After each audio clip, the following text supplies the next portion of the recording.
a quien esté escuchando. El día de hoy quiero hablar acerca de una de las películas que me ha acompañado durante toda mi vida, El Hombre Araña 1, o Spider-Man como también fue conocida, la película que se realizó en el 2022, hace prácticamente 23 años, dirigida por Sam Raimi, protagonizada por Tobey Maguire, Kristen Dunst, James Franco y William Dafoe. Esta película me parece que es una película que ha marcado época, sobre todo pensando en todo el influjo cultural que ha tenido, o más bien todo el peso que ha tenido en cuanto a la cultura pop, al menos aquí en México. Quiero decir, la volví a ver y cuando la volví a ver recordé muchos de los memes que le han hecho y que han nacido de esa película, como Oye Parker, estás demente, o no saben cuánto he sacrificado. Eso no significa por sí mismo que toda la película sea referenciada dentro de eso, o que porque hay un meme, la película ya es un canon o una cosa por el estilo, no. Pero tan ha sido popular y tan ha sido su influencia sobre de mucha gente que se han utilizado partes de esa película para generar este humor, que es humor, pues bueno, muchas veces no dan risa, pero o sea, quiero decir, ahí está, el Parker está demente. La película inicia con un narrador que es Peter Parker. Peter Parker sabe a la perfección que nos está contando una historia. De hecho, no lo dice. Esta historia no es para los asustadizos. Tanto al inicio como al final hay una voz en off, con la cual podemos saber que esta historia es contada por el propio Peter. Esta es mi historia. Lo dice como tal. Es una película que data del 2002, por lo cual se nota mucho que son principios de los 2000, finales de los 90. Ahí hay discusiones sobre cuánto es una generación en realidad, pero esto se parece más a American Pie de lo que realmente se llega a parecer incluso a Iron Man. Claro, el contexto es más parecido al de Peter, que es un joven que está acabando la preparatoria, que lo que sale en Iron Man, pero ustedes entenderán que Iron Man, la del 2008, la primera, el mundo no se parece tanto al de Peter, en cuanto a mundo, en cuanto a formas, en cuanto a todo. No, no lo que pasa, el fondo, no la forma, mejor dicho. Entonces esta historia pues es muy simple. Peter Parker es un chico que vive en Queens. Queens es una de las islas que rodean Manhattan, porque realmente Manhattan es Nueva York. O sea, lo que nosotros creemos como Nueva York, bueno, en realidad es Manhattan. Entonces, él vive ahí y estudia en la preparatoria Milltown, lo cual me parece sumamente curioso porque la primera vez que la vi yo no entendía eso. Sin embargo, después de haber jugado Spider-Man 1 y Spider-Man 2 para PlayStation, pues realmente es la preparatoria a la que va Peter. De hecho, es muy referenciada. Incluso en Spider-Man 2 tienes una misión que se trata de adentrarte en esa escuela por las noches. Por la noche. ¿A qué me refiero con todo esto? A que la persona que vio esa película o esas películas tantas veces no es la persona que lo está viendo ahora. Incluso yo lo pensaba, resulta que cuando yo la veía creía que iban a faltar muchísimos años para que yo pues estuviera ahí. Sin embargo, a día de hoy soy más grande de lo que representa Peter. Digo representa porque en realidad Tobey sí me lo habían dicho, pero no lo había entendido hasta hace algunos años. Tobey se ve muy grande. En cuanto a la crítica del cast, sí se ve muy grande para tener 18 años, los cuales se supone que tenía. Mary Jane no, Mary Jane sí parece que tiene 18 igual que James Franco, pero, o bueno, Harry Osborn. Pero sí resalta un poco ese hecho. Pues la historia es muy simple, Peter es un chico marginado, Peter es un chico al que molestan, Peter es un chico con el que se meten, pero él decide mantener un perfil bajo y mantenerse calladito y chiquito. Entonces, cuando van de práctica de campo, de trabajo de campo, lo llama el tío Ben, pues resulta que la araña lo pica. De hecho es muy curioso cómo sucede en todo esto, porque desde el inicio no lo dice. Esta historia, como todas aquellas que vale la pena contar, tiene que ver con una chica. Y es por Mary Jane, por quien lo acaban picando. O sí y no.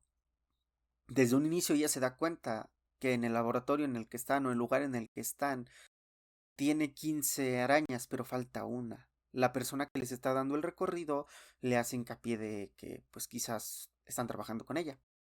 Pero resulta que Peter le pide unas fotos para el periódico escolar y mientras está fotografiando a Mary Jane es mordido por la araña. Tiempo después, empieza con los poderes y empieza a sacar telarañas, lo cual es un detalle interesante, porque, bueno, si han visto las demás de Spider-Man, este Peter tira telarañas orgánicas. Los demás Spider-Mans suelen necesitar una suerte de cartucho, que es básicamente telaraña que hace el propio Peter en su cuarto, y pues con eso hacen la telaraña. Él no, él la produce por sí mismo. Lo cual también genera un par de problemas porque, bueno, en realidad si te pones a pensar, alguien poder hacerle un mapeo o pruebas de ADN y encontrar, pues, el ADN de Spider-Man. Quizá no sepas quién es el hombre detrás de la máscara, pero tienes el ADN detrás de la máscara. Pero bueno, empieza conociendo sus poderes y se da cuenta que cada vez tiene cosas diferentes, como cuando trata de... Porque es alguien aquí siempre se le hizo tarde, no por ser Spider-Man se le empezó a hacer tarde, no, ya se le hacía tarde desde antes. De hecho, así empieza la película, con él persiguiendo el autobús escolar. Y la segunda vez que lo vemos persiguiendo el autobús escolar acaba pegándosele a la propaganda que tiene puesta el autobús y la arranca. Después de eso se da cuenta que puede trepar las paredes, que puede lanzar telaraña a su gusto, aunque no sabe muy bien cómo. Y bueno, deja plantado a su tío con respecto de eso. Continuando con esta idea de chicas, bueno, básicamente él toda la vida estaba enamorado de Mary Jane. ¿Eso qué es lo que termina por significar? Que trata de hacer todo lo posible por estar con ella, lo cual lo lleva a inscribirse a las luchas amateurs, que es una de las cosas más importantes en esta película. Él se inscribe a las luchas amateur, se pone a practicar o tratar de entrenar o hacer algo con sus poderes. Los tíos, el tío Ben y la tía May, se dan cuenta de que está ocurriendo eso. El tío Ben pues trata de hablar con él porque cree que simplemente es la adolescencia o la pubertad. Repito, es un hombre que no parece que tenga 18 años, pero bueno. Peter lo trata mal y él se va. Realmente Peter le miente. Él le dijo voy a la biblioteca, él lo lleva a la biblioteca, pero él se va a las luchas. En las luchas consigue ganar, pese a todo lo que, pese a todo pronóstico, consigue Peter hacerse con la victoria. El problema nace en que solamente dura 2 minutos en el ring cuando le habían pedido 3, por lo cual solo le pagan $100, que yo siempre creí que le debieron haber dado 2,000, pero bueno, o sea, un minuto, $1,000 por minuto, pues resulta que no. Después llega un ladrón y le quita todo el dinero en efectivo a la persona que organizó las luchas. Peter se cruza con él porque Peter está pidiendo el elevador. Él llega corriendo y Peter simplemente se hace a un lado para dejarlo pasar. A lo que un oficial de policía y quien no le quiso pagar le reclaman que lo pudo haber detenido. Peter realmente no lo hizo porque tus necesidades no son problema mío, tal y como se lo dijo el organizador de las luchas a Peter. Porque Peter le dijo necesito el dinero y él le dijo tus necesidades no son problema mío. ¿Qué es lo que ocurre? Hoy en día lo pienso, pues también era arriesgarse mucho Peter. Realmente Peter se iba a arriesgar a que pues recibiera un impacto de ese tipo de utensilios que traía esta persona simplemente por el dinero de una persona que ni siquiera le quiso pagar. Digo, por muy luchador que seas y lo que tú gustes, me parece que es algo que no creo que valga la pena, pero bueno. Después de eso descubre que el tío Ben ha recibido una herida letal, lo cual provoca que él persiga a la persona que le provocó ese daño. En un principio no se da cuenta quién es, sino hasta que se están encarando, descubre que es la persona a la que él dejó pasar. Es este hombre que sustrajo todos los billetes. Se va, se lleva el dinero, se lleva el auto, Peter lo persigue y acaban peleando. Él cae de manera incidental, no es que Peter esté provocando su caída o la esté buscando, sino que simplemente se cae. Después de eso inicia Peter a ser esa persona, porque el tío Ben se lo dijo, un gran poder conlleva una gran responsabilidad. Y parece que Peter quiere llevar sobre de los hombros la responsabilidad de evitar que esto continúe pasando, porque la ciudad sufre de mucha violencia. Entonces, pues como inicia todo el arco narrativo. Paralelamente está la historia de Norman Osborn, que es un hombre poderoso, rico, con una empresa, con una compañía, que están haciendo algunas pruebas en seres humanos para desarrollar un tipo de suero, lo cual no sale bien, pero él decide probarlo sobre de su propio cuerpo, lo cual sale rematadamente mal. Y empieza a tener una suerte de doble personalidad, como si él fuera una persona y el duende verde fuera otra. Incluso he leído algunas cuestiones de que el duende verde realmente no era el medicamento ni nada de lo que utilizó, que realmente el duende verde es una cuestión totalmente paranormal. Y por eso él cree que lo escucha, y por eso él cree que le habla, y por eso se mueven las cosas solas, como ocurre con Harry más adelante, porque pareciera que no es lo que se inyectan, y que no es un padecimiento, que es algo más allá, algo paranormal. No lo sé, me parece una teoría interesante, pero no creo, no hay tantos indicios que nos puedan decir eso. Pues continúa la historia, Peter se vuelve Spider-Man, Peter está peleando, es cuando va a vender sus propias fotografías, lo cual también es bastante... pues no lo sé, resulta que esta película está muy caricaturizada, no busca que parezca que esto ocurre en el mundo real. De hecho, incluso muchos de los diálogos y de las formas que tiene el Duende Verde parecen sacadas de cómics. Tanto así como la escena donde él llega después de haber peleado en contra del Duende Verde y se quita la máscara, esa escena es bastante icónica porque es un cuadro sacado de los cómics y llevado a la pantalla grande. Esto parece cómic. Entonces hay muchas cosas que no se entienden. Por ejemplo, que nadie se dé cuenta que es imposible o casi imposible que Peter pueda tomar esas fotos mientras Spider-Man se balancea. O sea, quiero decir, quizá con un gran angular y esas cosas, no sé mucho de fotografía, pero realmente puedes tomar fotos tan nítidas, tan claras de algo o de alguien que se va moviendo a tal velocidad. No creo, y no lo sé, menos para la tecnología que se tenía en la época. Y bueno, pues la historia es una historia más de superhéroes, aunque en este caso era de esas primeras historias de superhéroes. Se trata de vencer al chico malo, salvar al mundo y quedarse y rescatar a la chica. Resulta que en uno de los enfrentamientos que tiene Peter contra el Duende Verde, recibe una herida que después conlleva a que Norman Osborn, el verdadero Duende Verde, se dé cuenta que Peter Parker es Spider-Man. Deviene esto en ir sobre de la tía May para después ir sobre de Mary Jane, lo cual acaba en la pelea final después de que Spider-Man consiga salvar una una cabina de un teleférico o de un cablebús y a Mary Jane al mismo tiempo, mientras que el Duende Verde lo retaba a tratar de hacer algo. Incluso se lo llega a decir. Este tipo de decisiones es por lo cual solamente gente muy tonta decide ser un superhéroe, decide ser un héroe. Y también, como les digo, está muy caricaturizado porque, por ejemplo, llega un punto en el que el Duende Verde anestesia a Peter y lo tiene totalmente a su merced, pero decide no quitarle la máscara. No quiere saber quién es su enemigo. O no se le ocurrió o simplemente no quiere dejar de divertirse o lo subestima. Pero creo que teniendo una posibilidad tal, sobre todo siendo alguien que planea y que no parece únicamente dejarse llevar por sus impulsos, sino que es alguien que tiene algo, tiene un plan detrás, me genera disonancia que no le haya quitado la máscara desde un inicio.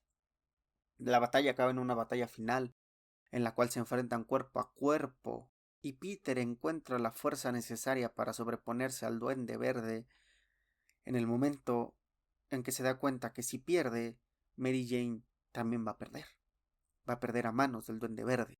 Entonces se levanta y cual héroe acaba con el Duende Verde. En ese momento no se ve que era Norman. Norman se quita la máscara y le dice que él ha sido como un padre para él. A lo que Peter responde, yo tenía un padre, se llamaba Ben Parker.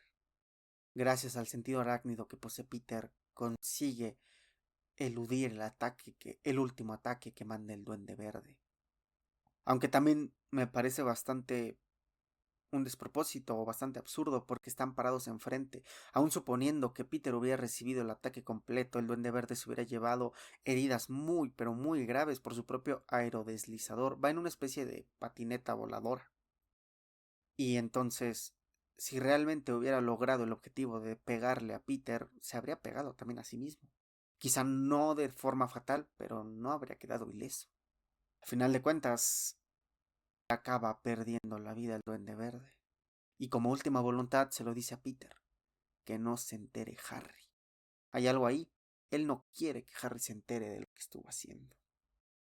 Por otro lado, Peter acaba recibiendo por primera vez lo que todo el tiempo ha querido, porque durante toda la película, Spider-Man, no Peter Parker, ha tenido una especie de romance con MJ. Cuando la salvó la primera vez, cuando la salvó la segunda vez y acabaron fundiéndose en un beso bajo la lluvia, que nos es esta escena icónica de Peter o Spider-Man colgado de cabeza, MJ levantándole la máscara y besándolo bajo la lluvia. E incluso se lo llega a decir la propia MJ. Dirás que parezco una niñita enamorada de un artista famoso, pero creo que amo a Spider.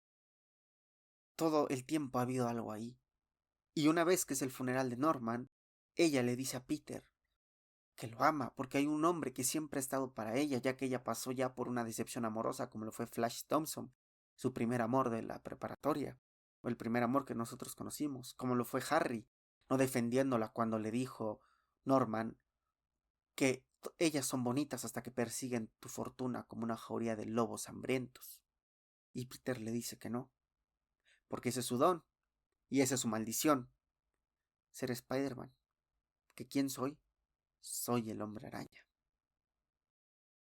Pasando un poco más técnico, me parece que la banda sonora es preciosa. No le había puesto tanta atención como hasta la última vez que la vi. Y de verdad es preciosa la banda sonora. Queda perfecto con lo que está pasando. La música está bien coordinada. Los movimientos están bien hechos. La fotografía no me acaba de gustar, pero también entiendo que son muchos de los efectos de aquel tiempo. Aunque si les soy sincero, muchos de los efectos de esa película envejecieron muy bien. Tiene efectos similares a varias de las últimas de Marvel. Y digo, o sea, esto fue hace casi 23 años. Entonces, pues entiendo que pudieron haber mejorado los efectos y haberle metido más millones y habernos dado un producto visual mucho más bello, similar al del Señor de los Anillos, que es más o menos de la época. Pero lo que hicieron estuvo muy bien.